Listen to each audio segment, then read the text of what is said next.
Athletic League traces its roots back to 1914. Back then, one of its original goals was to reduce tensions between police officers and youth.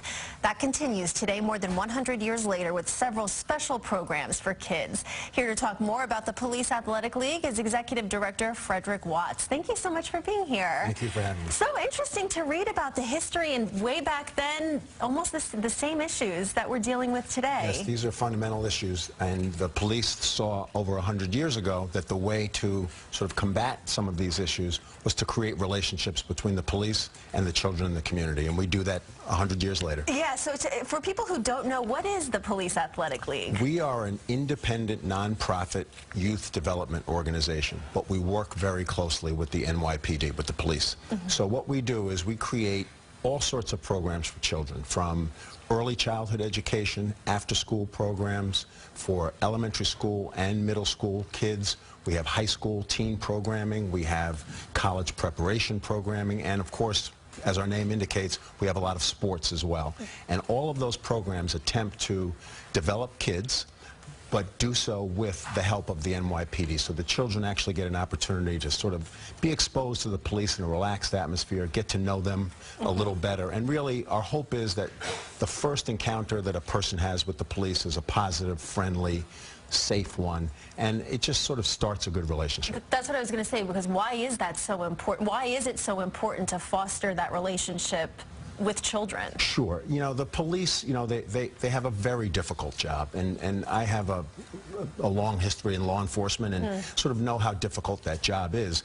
And so the tensions can be high just in the nature of that position of patrolling the streets. So if you can have a relationship where the tensions aren't high, where the police officer is a volunteer coach, or even playing alongside a teenager in a sports environment, or maybe helping out in a center with an after-school program, you're now seeing that officer not in a tense environment, but in a nurturing environment. And I think it really helps establish for the kids that relationship, and I think often for the parents of those children as well. Right. And summertime, of course, you have the play streets and all of the athletic programs. Is there still time for people to get involved with the remainder of the summer? Yes, there is.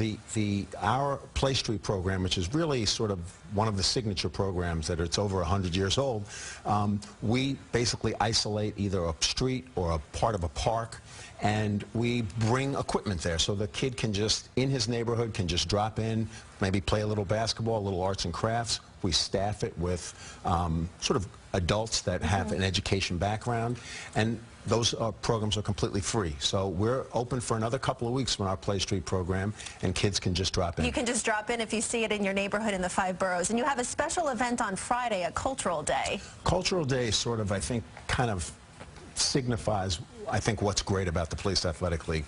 We have the Cultural Day is participated, the participants are our summer day camp programs. But what we do in those programs is not simply they have a lot of fun, and they play sports and they play games and they go on trips, but they also have a learning component. And this year, the component is each center is assigned a specific indigenous population from around the world. And then Cultural Day, there's essentially a parade where the kids throughout the year have created crafts and learned sort of some significant facts about those people. So I guess the point being that the kids in the summer camp not only are having fun, but they're also learning. And so it's great for a good educational as well. And for the programs that people need to sign up for, especially for the fall, they're going to have to do that soon, right? They are. We have after-school programs throughout the year. We have several thousand children throughout the 5 boroughs, and they should go to our website and sign up, and we do very well with those programs. It's important work, and we thank you for coming in. Well, thank you for having me. And hopefully spreading the word for people who don't know. And for more information about the programs offered by the Police Athletic League, you can head to our website, cbsnewyork.com. Cindy, over to you. Andrea, thank you.